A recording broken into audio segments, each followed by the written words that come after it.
and Trey Hendrickson have agreed in principle to a new one-year deal. It will make Hendrickson one of the NFL's highest-paid defenders for 2025 with a $14 million raise to $30 million. Hendrickson is still scheduled to become an unrestricted free agent after Adam. How did both sides land on this revised deal? Well, listen, I think this is the victory. Trey Hendrickson gets a $14 million raise this season. Yeah. This season, you don't see players get $14 million raises on 1 year.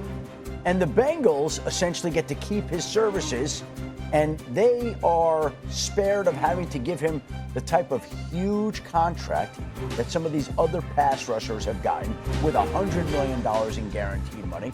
And they now will potentially wind up losing him, but they'll have him as they're trying to make another playoff run this year. Trey Hendrickson gets to become a free agent after this year, so it's not as much money as he wants, but he gets the free agent market. And again, we talked about it with Terry McLaurin. We'll talk about it with Trey Hendrickson.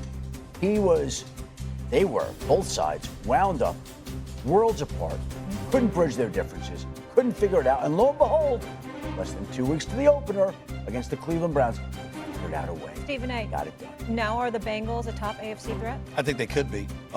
Their defense is not going to be much better, despite his greatness. 35 sacks over the last 2 years, 4.5 more than anybody else in the league. Led the NFL in pressures with about 92 last year. Give credit where credit is due, but the defense was still putrid.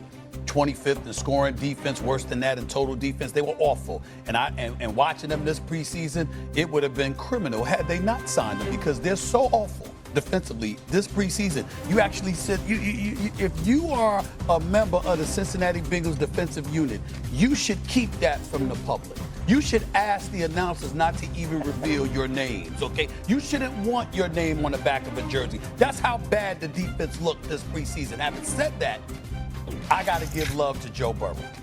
Now, this brother's a stud. We all know what a big-time quarterback he is. But I'm going to remind everybody, Molly, he came on with us Super Bowl week, right on first day, and called out the Bengals, called out the organization. I need Jamar Chase here. I need T. Higgins back. We need Trey Hendrickson back. He said it by name. We need those three. And give Cincinnati credit for going out and finding a way to get it done. But I don't believe it happens if Joe Burrow doesn't open his mouth and mandate it, because he is Cincinnati. By the way, right now, he is Ohio when it comes to quarterbacks, because they don't have another one. Okay? So I'm just telling you, the brother, give him credit where credit is due. Not many people in his position would be as outspoken as he was against the organization in mandating what was needed in order for them to be competitive. Now he's got to go out and win in the first 2 weeks of the season instead of being 1-11. They've been terrible. They've been first. You got to go out and win. That's been an credit where credit is due. They pushed all the chips in here. Top AFC threat? I think there's tiers to this. Like I always say, there's levels to this. There's tiers to this. Tell me. I don't have them in. I think there's 4 teams in the AFC better right now. Okay, I got the Kansas City Chiefs, I got the Baltimore Ravens, I got the Buffalo Bills, I got the Denver Broncos. I'm gonna keep tooting my horn about the Denver Broncos. I think the Denver Broncos. I think the Denver Broncos are here. We keeping the tape. The Denver. Please do. We keep please the tape. do. The Denver Broncos are here. I think the Denver Broncos arguably had the best defense in the league. Bo Nix, who came on it in the last year, going into his second year. Usually players, go make their biggest jump from year 1 to year 2. You got one of the best play callers, coaches in the National Football League, Sharpe. He has weapons on offense. Got one of the best offensive lines. Everything is set up, in my opinion, for Bo Nix to really introduce himself to the national public that we are here. Can they win the AFC West? They can. I don't think they will, but they can. Let me say this, because this is a question out there. I want to throw this out to both of y'all real quick. I get where you're coming from. But when we're asking that question about the Cincinnati Bengals, because everybody can't be, you don't have to play everybody. Like those 4 teams. So somebody going to run into somebody come to play all the time. You understand what I'm saying? Right. I mean, Cincinnati got to play all of them. You understand? Somebody going to run into somebody. Can Cincinnati knock off somebody with that offense? Hell to the yes. Yes, they can. With that firepower, no. If your defense is middle of the road, if your defense is the 20th ranked defense in the league, you could possibly win 2 to 3 more games if you're the Cincinnati Bengals with that offense. You might be asking a lot of that defense, okay? No, this is the same Cincinnati team that has a losing record last year when they scored 33 points. I agree with that. 3 and 4. Think about that. How crazy that is. Damn it, they would have been 0-7 if they didn't have it. If they didn't score that. You understand? The point is, you're talking about a team that can put up 30 in their sleep. Can't ignore that. Can't ignore that. As bad as the defense was last year, really the culprit to the season, what robbed them of their playoff hopes, was the slow start. Yeah. They have gotten Patriots. out to a slow start every single year. And you'll notice this year in the preseason, the regular guys playing. Joe Burrow didn't play in the preseason before.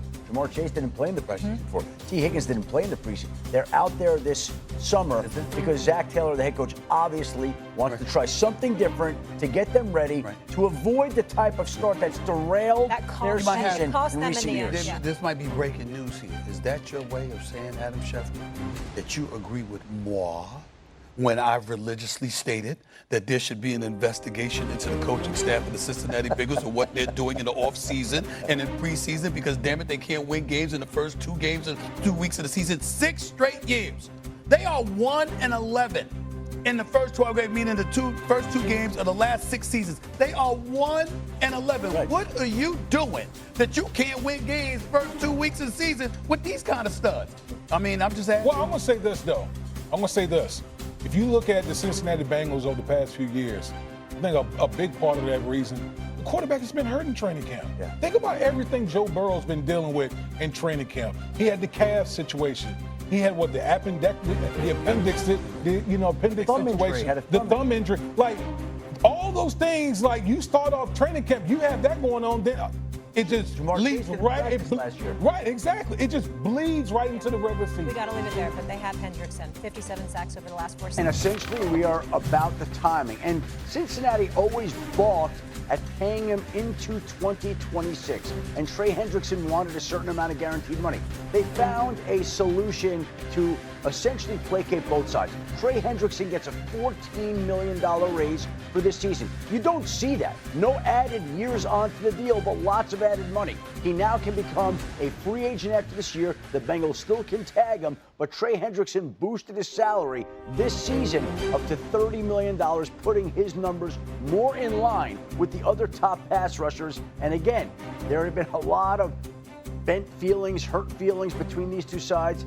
And with under 2 weeks to the opener, they put aside their differences and figured out a solution. And Greeny, if they do tag him, based on the structure of the deal, approximately that's $34.8 million, substantially above what the collective bargaining agreement has for a franchise tag for a defensive end. So that's another win for Trey Hendrickson. Again, it's a Band-Aid, not ideal for either side because he's a free agent at the end of the year. Trey Hendrickson doesn't get the massive guarantee, but he's now at least gets a big raise.